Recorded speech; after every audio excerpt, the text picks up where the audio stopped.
ওর তো দুই পেয়ে ওই যে সুন্নতের কয় অর্থ। এখন মুহাদ্দিস তো বুখারী শরীফ আছে যে যখন পেশাব পায়খানা যাইবা ঢিলা ব্যবহার করবা তো ভিতরে নামাজ পড়বা। এ যতবারে যায় ওই সময় ডায়াবেটিস যায় আইয়াও 3 রাকাত করে, যায় আইয়াও 3 রাকাত করে, যায় আইয়াও 3 রাকাত করে।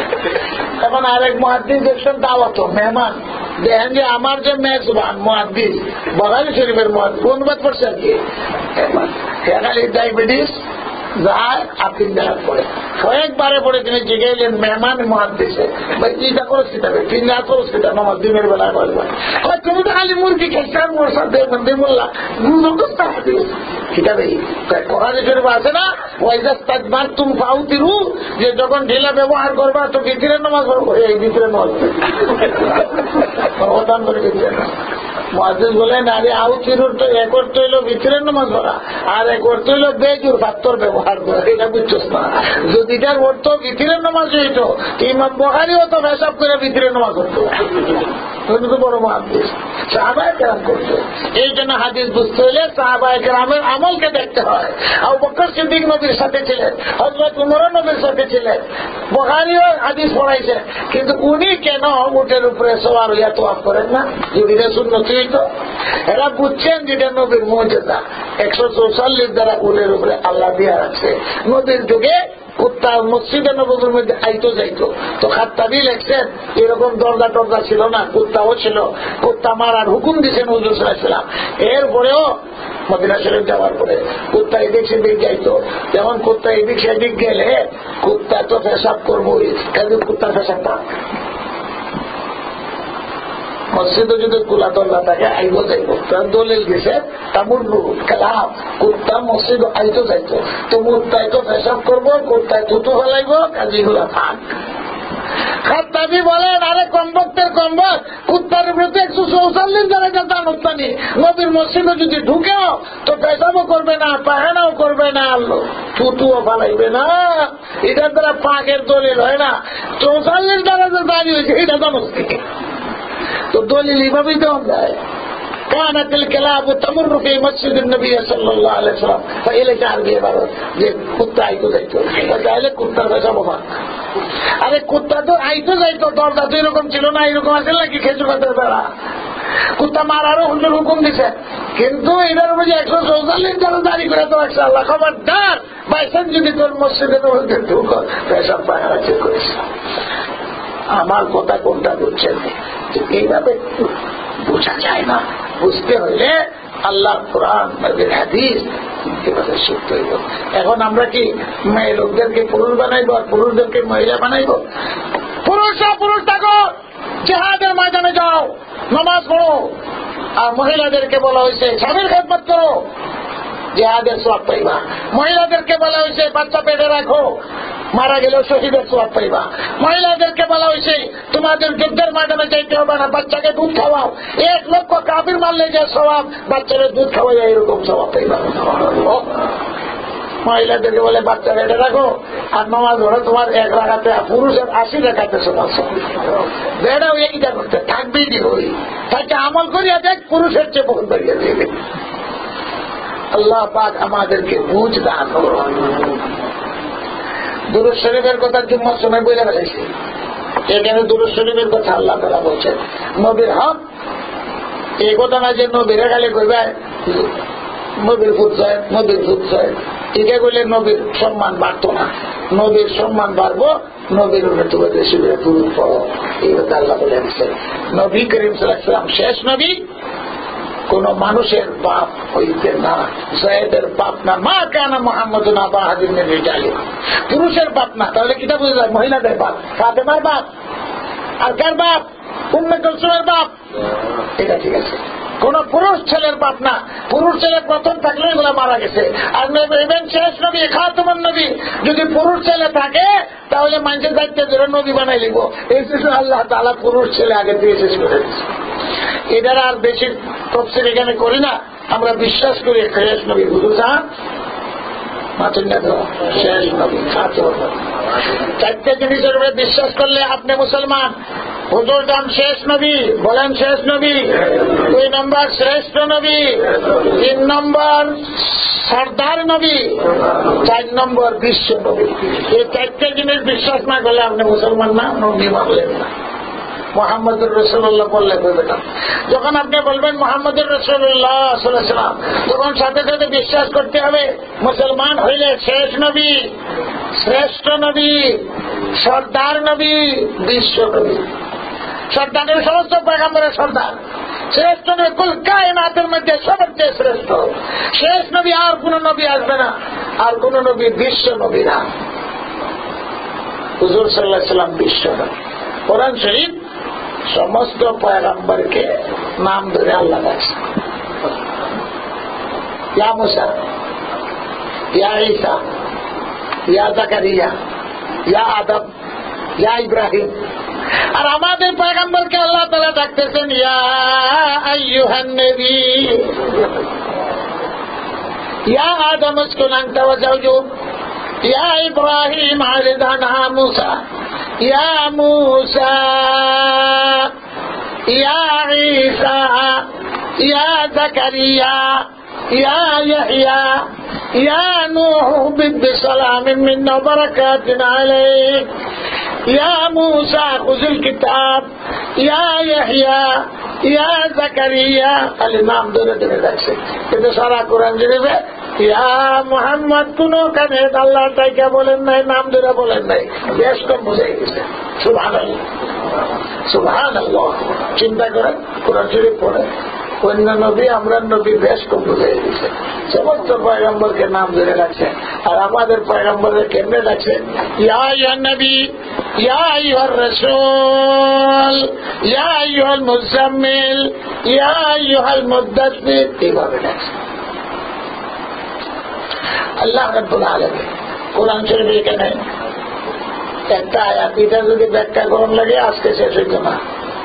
ইয়া আইয়ুহান নবিয়্যু ইন্না আরসালনাকা শাহিদা ওয়া মুবাশশিরা ওয়া নাযীরা ওয়া দা'iয়ান ইলাল্লাহ ওয়া বিইذনিহি ওয়া সিরাজাম মুনীরা। আল্লাহ ডাকে বলেন হুজুর সাল্লাল্লাহু আলাইহি ওয়াসাল্লামকে কি পজিশন দিয়ে দুনিয়াতে পাঠাইছে। আল্লাহ তাআলা বলেন 5টা পজিশন আছে না, এমডিসি তার একটা পজিশন, এডিসি দিকে একটা পজিশন, ম্যাজিস্ট্রেট দিকে একটা পজিশন। হুজুর সাল্লাল্লাহু আলাইহি ওয়াসাল্লামের পজিশন কি দুনিয়াতে আল্লাহ তাআলা নিজে প্রকাশ করে দিয়েছে। হুজুর এর ইমাম সাহেব আসলে এখন পজিশন কোন পজিশনে? সভাপতি পজিশন। ইমাম তো টান আছে, ওই পজিশন ঢোকাই যাচ্ছে না, যখন মুসল্লার দাঁড়াইবে এখন কেন হলে পজিশন। তো আল্লাহ তাআলা নবী তো নবী, তার পজিশন কি? আল্লাহ তাআলা নবীকে ডাইকে বলেন তোমারে কোন পজিশনে বসাইছি বুঝনি, তোমারে 5টা পজিশন আমি দিচ্ছি। আমরা বুঝি না। আল্লাহ রাব্বুল আলামিন এর ফাঁকি দিয়ে এই কথা বলছেন যে দেখো তোমরা তো বেহেশত যাইবা, বেহেশত গেলে পরে একজনকে আর একজন খালি গালি দিবা আর ছুটু দিবা, লাঠিটা পিটাইবা আর বদনাম করবা। কোনটা? আল্লাহ বলেন তাহিয়াতুহুম ইয়াওমা ইয়ালকাউনাহু সালাম। যখন বেহেশত যাইবা, বেহেশতের মধ্যে সম্মান তাহিয়া, একজন আরেকজনকে সম্মান প্রদর্শন করবে। কোন শব্দ দিয়ে? মর্নিং তালা শুনি কোনটা দিয়া? সালাম, আসসালামু আলাইকুম, আসসালামু আলাইকুম। কম হইব না বেশি হইব? নারী পুরুষ একজনকে আরেকজন সালাম দিব। স্বয়ং আল্লাহ তাআলা উম্মত বন্দাদেরকে সালাম দিবে, মানুষও আল্লাহকে সালাম দিবে। নিজেদের মধ্যে সম্মান কিভাবে দিব? তাই মানে সম্মান, কেউ নাম রাখেছে না। ওয়া'আদ্দা লাহুম আজরান কারীমা। আর আল্লাহ তাআলা বিরাট বদলা রাখছেন। এখন যেহেতু তাফসীর কয়েক আয়াত আপনাদেরকে শোনাই দিলাম, হুজুর সাল্লাল্লাহু আলাইহি ওয়াসাল্লামের পজিশন 1 নম্বর হইল শাহিদা, জবানি করেন। 2 নম্বর হইল মুবাশশিরা, 3 নম্বর হইল নাযীরা, 4 নম্বর হইল দাঈয়া ইলাল্লাহ, আর 5 নম্বর হইল ওয়া সিরাজান মুনীরা। আল্লাহ তাআলা বলেন, আয় নবী, তোমাদের দুনিয়াতে সাক্ষী হিসেবে পাঠাইছি। আমাদের আকীদা বিশ্বাস প্রথমে থাকতে হবে যে হুজুর সাল্লাল্লাহু আলাইহি সাল্লাম সাধারণ মানুষ না মহামানুষ, সাধারণ মানব না মহামানব না প্রতি মানব। শব্দ তিনটা, অধিকার, ন্যায্য অধিকার, অগ্রাধিকার, সমান অধিকার। এই শব্দগুলাকে যাচাই করুন লাগে। সুন্নতের যেরকম ব্যাখ্যা দিছি, হুজুর যারা বলে সাধারণ মানুষ, দোষে গুণে মানুষ, পথভ্রষ্ট। নবী দোষে গুণে মানুষ না, কোন পয়গম্বরে দোষে গুণে মানুষ না, কোন পয়গম্বরে সাধারণ মানুষ। তাহলে প্রতি মানব, মানব কুলের ঊর্ধ্বে, এটাও ভ্রান্ত। মানব কুলের ঊর্ধ্বে হলে ফেরেশতা না জিন। ফেরেশতা আরেক জাত, জিন আরেক জাত, হায়ওয়ানাত, নাবাতাত, জামাদাত, বিভিন্ন জাতের মখলুক আছে। পয়গম্বররাও আল্লাহর মখলুক কিনা বলেন, মখলুক মানে সৃষ্টি। পয়গম্বরের কেটা বানিয়েছে মাধ্যমে থাকি আল্লাহ, আমরাও আল্লাহর মখলুক, পয়গম্বররাও আল্লাহ ফিজাত মখলুক। এরা কি সাধারণ মানুষ? তো যারা বলে সাধারণ মানুষ, দোষে গুণে মানুষ, এরা ভ্রান্ত। পয়গম্বররা আল্লাহ তাআলা বলেন মাসুম, দোষে গুণে মানুষ না। আমরা হইলাম দোষে গুণে মানুষ। সমস্ত পয়গম্বর মাসুম, দোষ আর গুণ দুইটা একত্রিত আমরার মাঝে। পয়গম্বরের মধ্যে দোষ বলতে কিছু নাই, খালি গুণ আর গুণ। এখন বলেন সাধারণ মানুষ, এটা ভুল। যদি বলে অতি মানুষ, অতি মানব, মানবের উঠতে এটাও ভুল। তাহলে সহিহ আকীদা হলো আহলে সুন্নাত ওয়াল জামাতের কোরআনের হাদিসের ঘোষণা অনুযায়ী মহামানব আমাদের পয়গম্বর মুহাম্মদুর রাসূলুল্লাহ সাল্লাল্লাহু আলাইহি ওয়াসাল্লাম। দোষে গুণে মানুষ না, দূর বলতে নাই। আচ্ছা, একদল বলে পয়গম্বররা মানবিক দুর্বলতার ঊর্ধ্বে নয়, বই পুস্তকে পাওয়া যায়। এই কথাটার অর্থ কি? আমরা বলি পয়গম্বররা মানবিক দুর্বলতার ঊর্ধ্বে। মানবিক দুর্বলতা পয়গম্বররা সইতে পারে না, কিন্তু মুশকিল হয়েছে মানবিক দুর্বলতাই বুঝে না। খাওয়া দাওয়া এটা মানবিক দুর্বলতা না, বিয়া শাদী করা মানবিক দুর্বলতা না, পেটে ভুক লাগা এটা মানবিক দুর্বলতা না, এটা মানবিক গুণ। ফেরেশতার দুর্বলতা হইল যেটা ফেরেশতা হইয়া বিয়া করতে যায়, যেটা ফেরেশতার লাগে দুর্বলতা। ফেরেশতা হইয়া পাট খাইতে যায়, এটা ফেরেশতার লাগে দুর্বলতা। ফেরেশতা হইয়া এটা পেশাব পায়খানা করতে যায়, এটা হল ফেরেশতার জন্য দুর্বলতা। ফেরেশতা এমন এক জাত, এরার মধ্যে বেড়াবেড়ি নাই। ফেরেশতা এমন এক জাত, ভাত খায় না, ঘুমায় না, পেশাব পায়খানা নাই, আমরার মতো খাওয়া দাওয়া করে না। এই জন্য ফেরেশতা বানাইছে আল্লাহ এইভাবে। তখন যাতে ফেরেশতা খাইতো তার ভাত, এটা ফেরেশতা রয়েছে নেই, ফেরেশতা রয়েছে না, বিয়া করতে চায়। যাতে হইল মানুষ, এটা জীবনও খাইতো না, এটা মানুষ হয়েছে, কিন্তু ফেরেশতা হয়ে গেছে। তিন দল মসজিদে বইয়া আলোচনা করে, কিটা বলে বুজুর্গ বুজুর্গ হইতাম। বুজুর্গ কেমন হইতায়? তিনজনে বন্ধু, আমি আর খাইতাম না। আরেকজন হয় তাহলে আমি আর ঘুমাইতাম না। আরেকজন হয় তাহলে আমি আর খেতার তোলে বিবিতা হইতাম না। তিনজনে বুজুর্গ হইত। এই যে তিনটা আলোচনা তারা করলেন, এটা মানুষের কারবার না, ফেরেশতার কারবার।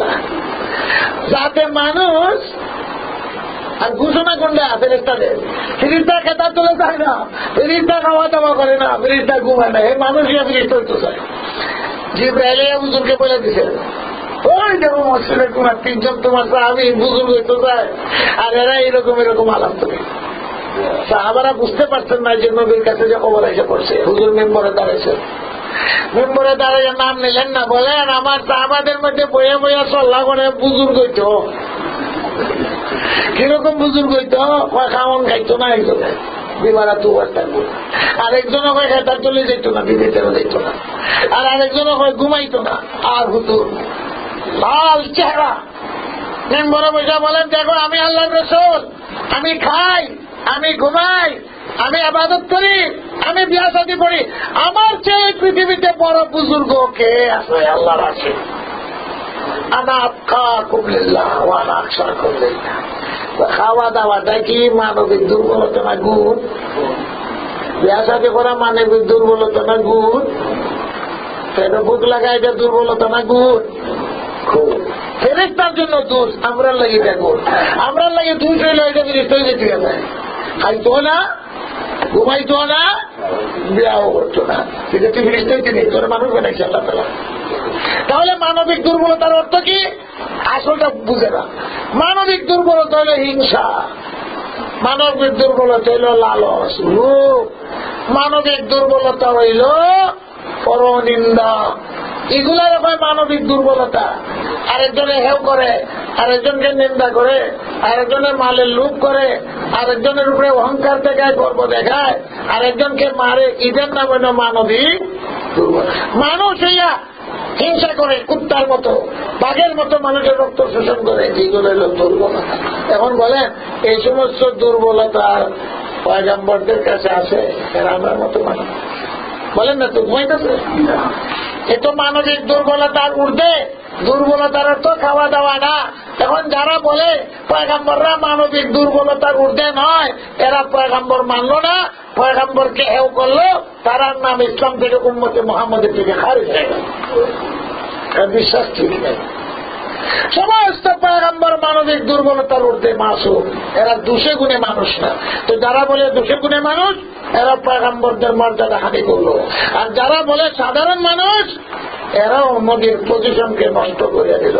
যারা বলে মানব কুলের ঊর্ধ্বে, এরাও পয়গম্বরকে চিনে নাই, এরাও পয়গম্বর মানার স্বীকৃতি দেওয়ার কোন অর্থ নাই। পয়গম্বরকে বলতে হবে সমস্ত পয়গম্বর মহামানব। কি বলেন? বাংলাতে কইলাম মহামানব। হুজুর সাল্লাল্লাহু আলাইহি ওয়াসাল্লাম বলেন, আরে আমি সাধারণ মানুষ না, তোমরার মতো না। তোমরা সামনের দিকে দেখো, আমি পিছের দিকেও দেখি। পয়গম্বর আলাইহিস সালাতু ওয়াস সালামের জন্মটা দেখেন, কিভাবে তাদের জন্ম, তারপরে তাদের লালন পালন কিভাবে দেখেন। এগুলো হল পয়গম্বরদের ইতিহাস। আচ্ছা, সাধারণ মানুষ আজকে গরম পড়ছে, কাপড় বদলাইছেন, আমিও গঞ্জি বদলাইছি, বগলে গাম বাইরেছে, সুগন্ধ না দুর্গন্ধ? কাপড় বদলা, মৌজা তো দুর্গন্ধ, মসজিদের বাইরে তো যাও, মৌজা দুর্গন্ধ করে। আর হুজুর সাল্লাল্লাহু আলাইহি ওয়াসাল্লামের প্রস্রাব পায়খানার মধ্যে সুগন্ধ ছিল। এটা সাধারণ মানুষের লক্ষ্য। হুজুরের প্রস্রাব পায়খানা দেখছে কয়জনে? হুজুর সাল্লাল্লাহু আলাইহি ওয়াসাল্লামের প্রস্রাব পায়খানা ছোটবেলায় মাটি হেলকম করতো। এই সময় লেট্রিন আজকে টয়লেটে আসছিল না, জঙ্গলের মধ্যে যেত, মাটির মধ্যে মানুষ প্রস্রাব পায়খানা করতো, বাইরে যাইয়া করতো। মদিনা শরীফ যাওয়ার পরও বাইরে হুজুরটা আয়েশা উম্মে যারা পাহাড়ে যাইয়া জঙ্গলে যাইয়া, ঘরের মধ্যে কোনো ব্যবস্থা ছিল না। তো হুজুর সাল্লাল্লাহু আলাইহি ওয়াসাল্লাম এটাই ছিল মক্কা না মদিনার দুস্তু, বাইরে যাইয়া। আমরা দেশে যাওয়া গ্রাম দেশের যারা গ্রাম দেশে তো এরা নৌকা দিয়ে আওরের মধ্যে কারবার করে। আর যারা পাহাড়ের কিনারে বাড়ি, এরা জায়গায় উড়া করে পারো। গ্রাম দেশে মানুষ বলতে ট্রেলার বলে বানাইছে, এরা নৌকার কারবার সেরে, এরা জঙ্গলার কারবার সেরে। এখনো দুনিয়াতে এরকম দোস্তুরা আছে। তো হযরত আয়েশা বলেন, মক্কা মদিনাতে এরকম টয়লেট দেখো ছিল না। তো হুজুরের জমানাটা কোন জমানাটা বুঝে? অবাক দেশও আছে, হুজুরের প্রস্রাব পায়খানা কেউ দেখে নাই, কিন্তু হুজুরের প্রস্রাব পায়খানার মধ্যে ছোটবেলার থেকে সুগন্ধ হইতো, মাটি সাথে সাথে খেয়ে হলে কেউ দেখছে না। এদিকে সাধারণ মানুষের লক্ষ্য প্রস্রাব পায়খানা সুগন্ধ। হুজুরের বগলের মধ্যে সুগন্ধ হইতো না দুর্গন্ধ হইতো? পেশাব পায়খানাতে সুগন্ধ, বগলের মধ্যে সুগন্ধ হইতো। হুজুর সাহেব যে রাস্তা দিয়ে যাইতেন, এই রাস্তার মধ্যে সুগন্ধ, বাইরে পাওয়া যেত, বামে পাওয়া যেত। কাফেররা যদি কেউ তালাশ করতো, তো দেখতো এই সুগন্ধটা কোথায় পাওয়া যায়, ওই রাস্তা ধরিয়া ধরিয়া হুজুরকে তালাশ করতো। শরীরে না শুধু যে রাস্তায় যাইতেন, জায়গা পাবে সুগন্ধ। এটা সাধারণ মানুষের লক্ষণ না মহামানবের লক্ষণ? হিজরতের রাত্রে যে হুজুর সাহেবকে তালাশ করে তারা বাইর করল, কেন ভাই? গায়ে সুরে গিয়ে পৌঁছল, হুজুর সাহেব খুঁজিয়া পায় না। এখন কাফেররা বুদ্ধি খেলাইল যে যখন নদীর শরীর থেকে সুগন্ধ বের হয়, ডাইনে পাওয়া যায়, বামে পাওয়া যায়, রাস্তায় পাওয়া যায়, এইটা বাজারে কিনতে পাওয়া যায় না। ওই সুগন্ধরে চয়েস করিয়া ডাউট করিয়া ওই রাস্তা ধরো। এইভাবে যাইতে যাইতে তারা কই গেল, গানে সুর পর্যন্ত। কেউ পন্থায় গেছে, কেউ পন্থায় যায় না, কোন প্রমাণ নাই। কিন্তু সুগন্ধ দিকে দিকে মানে যায় যে এই সুগন্ধটা যেখানে হুজুর সাল্লাল্লাহু আলাইহি ওয়াসাল্লাম গেছে গানে সুর পর্যন্ত তারা পাইছে। একবারে হুজুর যেখানে ঘুমাই দিয়েছেন অল্প সিদ্ধি করিয়া এই গর্তের কিনারাতে পৌঁছে। পদ্মা খাইছে কেনা মাঝে মাঝে শরীরে সুগন্ধ। আপনার শরীরে কি গন্ধ? সুগন্ধ। খালি স্প্রে মারে, কাপড়ে চুপড়ে দুর্গন্ধ। হুজুরের শরীরের মধ্যে সুগন্ধ, বগলের মধ্যে সুগন্ধ, হুজুর সাহেবের ঘামের মধ্যে সুগন্ধ। এগুলা সাধারণ মানুষের লক্ষ্য না মহামানব হবার লক্ষ্য? হুজুর সাল্লাল্লাহু আলাইহি ওয়াসাল্লামের বিবি উম্মে সালমা, হুজুরের যখন ঘাম বাইরে তো টপটপাইয়া ঘাম পড়তো গরমের কারণেও কয়েক সময়, উনি একটা শিশির মধ্যে উম্মে সালমা ঘাম ঘাম এক ফুটা বইরা রাখছে। হুজুর দুনিয়ার থেকে চলে গেছে, এতে ঘামের ফুটা রয়ে গেছে। এটার যে কি সুগন্ধ! সাহাবায়ে কেরাম উম্মে সালমার কাছে যাইতে, মা শিশিও নিতাম না, আতরও নিতাম না, খালি লাগাই আমরা শুনবো হুজুর ইসলামের ঘামের সুগন্ধ, যেটা দুনিয়ার কোন বাজারে পাওয়া যায়। এগুলা কি সাধারণ মানুষের লক্ষণ? 200 গুণে মানুষের লক্ষণ। কি কয় পাগল ছাগল একবার। হুজুর সাহেব রাস্তা দিয়ে যাইতেন, তখন পাত্তরে সালাম দিত, ঠিক না বেটি? এটা সাধারণ মানুষের লক্ষণ। আর হুজুর সাল্লাল্লাহু আলাইহি ওয়াসাল্লামকে আবরে ছায়া দিত, এটা সাধারণ মানুষের লক্ষণ, 200 গুণে মানুষের লক্ষণ। হুজুর সাল্লাল্লাহু আলাইহি ওয়াসাল্লাম গাছের ছায়ার মধ্যে ইসলাম নিছেন, সাথী সঙ্গীরা খাদিজাতুল কুবরা দেখছেন মুসলমান হইবার আগে যে হুজুর আসতেছেন, এক জায়গার মধ্যে কাফেলা ইসলাম নিছে, সকলে গাছের ছায়ার তলে, আর হুজুরের আর গাছের ডালার তলে জায়গা মিলছে না, এমন জায়গায় যেখানে রোদ, গাছ ঘুরিয়া ঘুরিয়া হুজুর ইসলামকে ছায়া দেয়। এটা হল নবী মুস্তাফা সাল্লাল্লাহু আলাইহি ওয়াসাল্লাম। এই জন্য 200 গুণে মানুষ কোয়া, এটাও ভুল। মানবিক দুর্বলতার ঊর্ধ্বে নয়, এটাও ভুল। সাধারণ মানুষ কোয়া, এটাও ভুল। আবার অতি মানব, মানব কুলের ঊর্ধ্বে তো বাবা হইলেন আব্দুল্লাহ, মা হইলেন আমিনা, ছেলে হইল তৈয়ব তাহির, হুজুর সাহেবের মেয়ে হইল হযরত ফাতেমা, সবই হইলে মানুষ। আর দাদাও মানুষ, বাবা আব্দুল্লাহ মানুষ, মা আমিনাও মানুষ, মাঝখানটা হুজুর গেছেন ও মানুষ। মানুষ কুলে না, মানুষ কুলে জন্ম, কিন্তু মহামানব সাল্লাল্লাহু আলাইহি ওয়াসাল্লাম, বাপ আছে, মা আছে, আওলাদ আছে। কিরকম মানুষ হুজুর সাল্লাল্লাহু আলাইহি ওয়াসাল্লাম, যে তার থুতু লাগাইয়া দিলে হাড্ডি ভাঙ্গা ঠিক হয়ে গেল। হুজুর সাল্লাল্লাহু আলাইহি ওয়াসাল্লামের শরীরকে যারা স্পর্শ করেছে তার শরীরের মধ্যে আগুন যেত। যেমন আবু তালিব মুসলমান না, কিন্তু হুজুরের কুলো রয়েছে, মাথায় রয়েছে, স্পর্শ করছে, লাগছে, এই জন্য আগুন আবু তালিবের শরীর সইতে পারত না। আবু লাহাব জাহান্নামে, কিন্তু এরপরেও আবু লাহাবে কিছু আরাম পাইছে। এই কারণে আরাম পাইছে যে হুজুর সাল্লাল্লাহু আলাইহি ওয়াসাল্লামের উপরে খুশি হইয়া সুহাইবা বান্দিরে আজাদ করে দিয়েছিল 2 আঙ্গুল দিয়ে। এই 2 আঙ্গুল দিয়ে মধু খায়। আমাদের বাচ্চা কাচ্চা ছোটবেলা দেখছেন আঙ্গুল খায়, তো দাদি এখন মধু খাইতেছে, আঙ্গুল খায়, এই আঙ্গুল থেকে মধু খায়। ছোট বাচ্চাদের কথা বলতেছি, কেউ তো আঙ্গুল খাই দিলে খুব মজা পায়, মধু খায়। আবু লাহাবকে হযরত আব্বাস রাদিয়াল্লাহু স্বপ্নে দেখলেন আর জিজ্ঞাসা করলেন, ভাই কিতা খবর তোমার? তোমার বলে খবর বড় খারাপ, সারা সপ্তাহ আগুনে জ্বলি, কিন্তু আমার ভাতিজার জন্ম সোমবারে, আর সকালে যখন সুহাইবা বান্দি খবর দিছিল, খুশি হইয়া বান্দি আজাদ করে দিয়েছিলাম 2 আঙ্গুল দিয়ে, মুক্তি মুক্তি। তো আল্লাহ আমারে অনুগ্রহ করিয়া ওই 2 আঙ্গুল ছুঁইয়া মধু খাইবার লাগে কিছু সময় টাইম দেওয়া হয় সোমবার সকালে, আর বাকি সারা সপ্তাহে দুজনের আগুনে জ্বলতেছে। এগুলা বলা হইলে এই জন্য যে পয়গম্বর সম্পর্কে আমাদের ধারণা থাকতে হবে যে এরা সাধারণ মানুষ না, দোষে গুণে মানুষ না, সাধারণ মানুষের সাথে কোনো মিল না, কিন্তু অতি মানব আর দোষে গুণে মানুষ, এগুলো সব হলো ভ্রান্তি।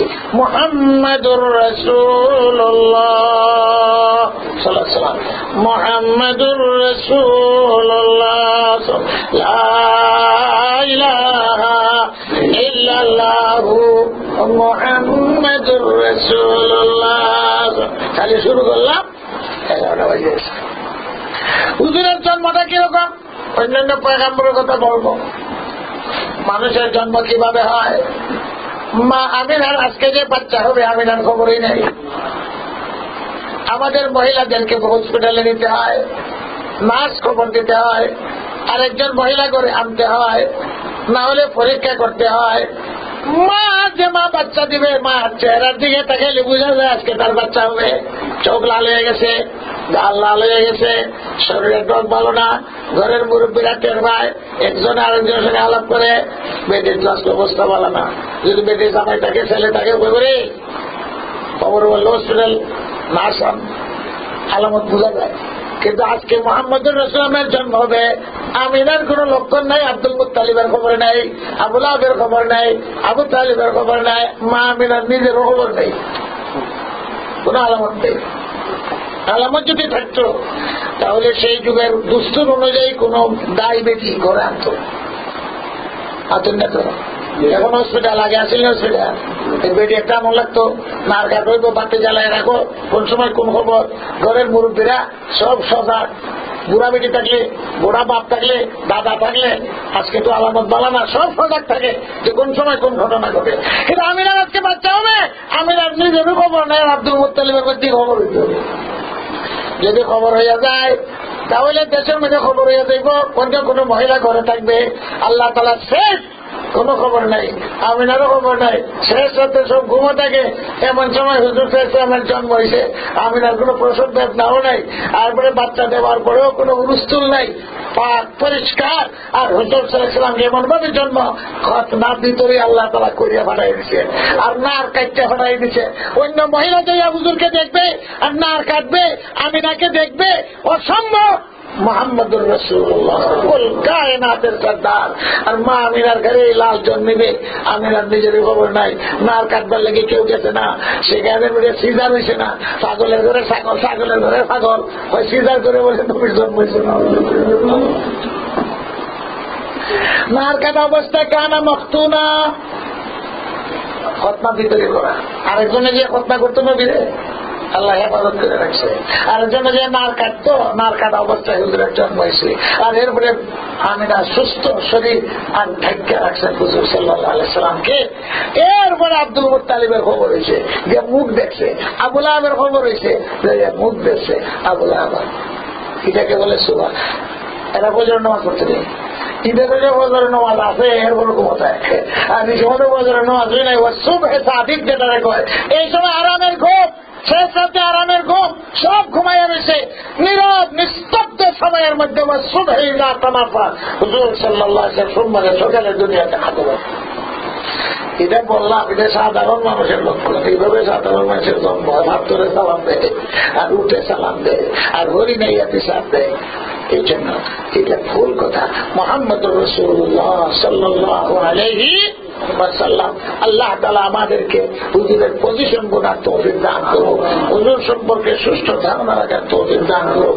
আজকে তো এখানে শানে রিসালাত বয়ান করে না, এই আয়াত যেটা হুজুরের পজিশন, ইন্না আরসালনাকা শাহিদাও ওয়া মুবাশশিরাও ওয়া নাযীরা ওয়া দাঈয়ান ইলাল্লাহি বিইজনিহি ওয়া সিরাজাম মুনীরা, এখানে রাখলাম। 5টা পজিশন আল্লাহ তাআলা বর্ণনা করছে। কালকে এগুলা শুনতে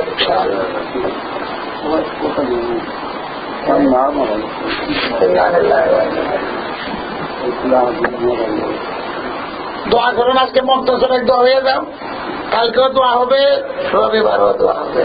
রবিবারে আসরের পরে আবার নাচ চা শুধুটাও আইব, বিভিন্ন জিনিসের আলোচনা হবে।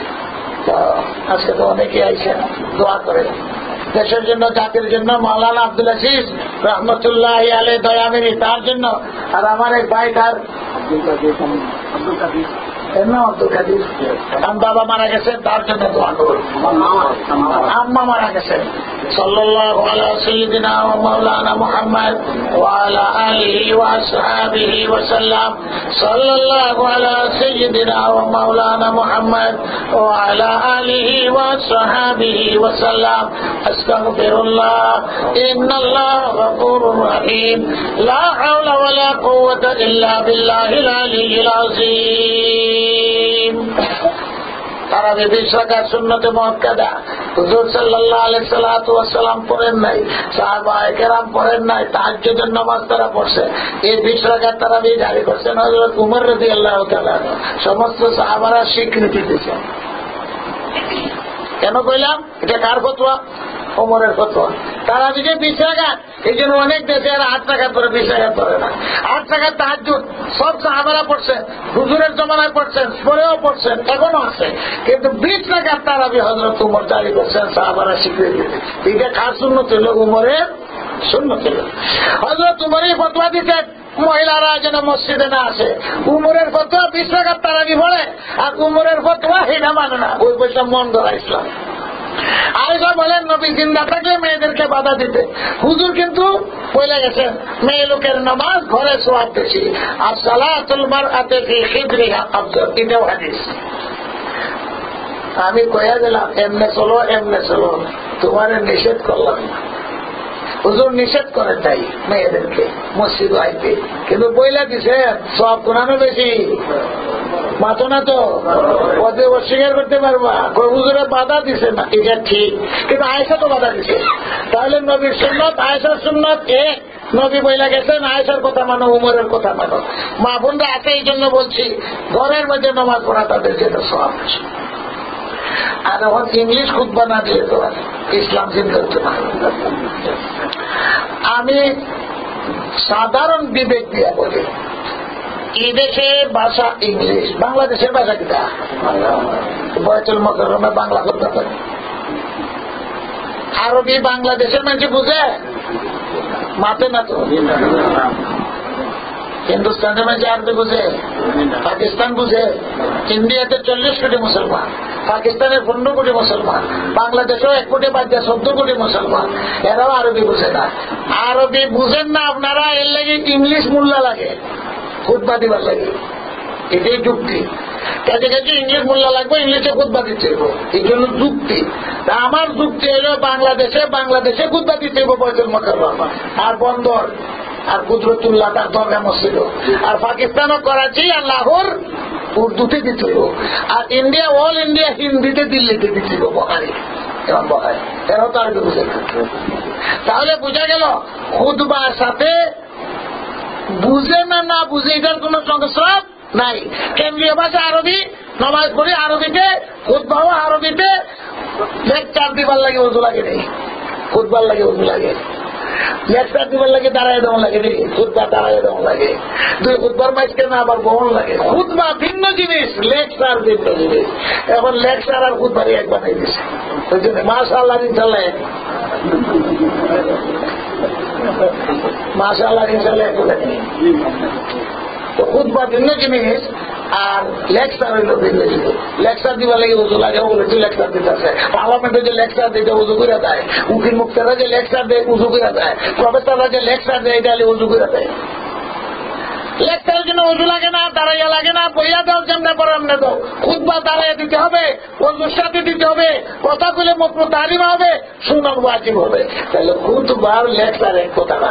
এখন দুনিয়াটারে বিভ্রান্ত করে ফেলাই দিছে। খুতবাটা জুম্মার আগে এটা লেকচার, আমরা দুটা লেকচার দিয়ে খুতবা বুঝি না, কাজে কাজে এটা ইংলিশ হইতে হবে। তো বাংলাদেশে বয়তুল মুকাররমে বাংলা হইতে হবে, আর করাচিতে উর্দু হইতে হবে, আর অল ইন্ডিয়া দিল্লির জামে মসজিদে হিন্দি ভাষায় হইতে হবে। উঠে আগে দাঁড়িয়ে বুঝে আমাদের মুক্তিরে কইলাম লন্ডন, বলে তুই বাংলাদেশকে আগে এই মশলা দিয়ে ইসলামের মসজিদ তাদেরকে লাগে ইংরেজিতে হইতো, ওই বাংলাদেশ বয়তুল মুকাররম ফতোয়া দিয়া বাংলাদেশ হইতো। বাংলাদেশ যদি বয়তুল মুকাররম বাংলাতে জারি করতে পারো, ইমরান মসজিদে ইংরেজিতে দাঁড়িয়ে উঠে আগে দাঁড়িয়ে করে দিয়ে। এখানে বাংলা খুতবা চলে না, আর এখানে ইংলিশ চলবে। ইংলিশ ভালো ঠিক আছে, খুতবা এটা নমাজের অঙ্গ। এই জন্য এগুলো মন ধরা মশলা। আগে কইছে ইসলাম রে নিজের মতো চালাইবার চেষ্টা করবেন না, আপনি ইসলাম মতো চলেন। ইসলামের নমুনা মুহাম্মদুর রাসূলুল্লাহ। কথা একটাই শেষ, আমরা ইসলাম মতো চলবো না, ইসলাম আমরা মন মরা যুক্তি মতো চালাইব। আর ইসলামের নমুনাটা কি? এটা আমরা ইসলামের নমুনা মুহাম্মদুর রাসূলুল্লাহ সাল্লাল্লাহু আলাইহি এবং সাহাবায়ে কেরাম। আল্লাহ তাআলা আমাদেরকে তৌফিক দাও। আমরা এক ভাই আম্মা মারা গেছে, দয়া করে হুজুর লাগে দোয়া করে, আমরা প্রত্যেকের মা বাবার লাগে দোয়া করে। কালকে এখান থেকে শুরু হইব জামাত কিসে জামাতে আল্লাহর নবীর 5টা পজিশন বয়ান করা। আল্লাহুম্মা আমিন ইয়া রাব্বাল আলামিন।